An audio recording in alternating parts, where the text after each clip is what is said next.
Volkswagen vehicles require very little owner maintenance in the engine compartment.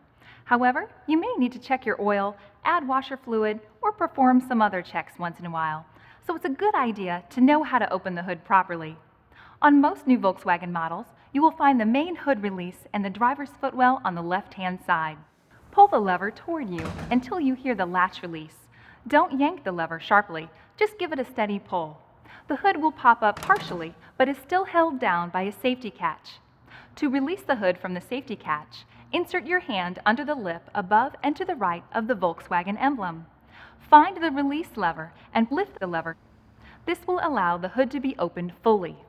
On models with a prop rod, lift the hood and hold it up while you release the prop rod from its bracket and insert the end into the receiver port marked with an arrow.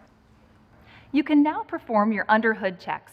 Please note that when the engine is warm, the radiator fan may activate at any time.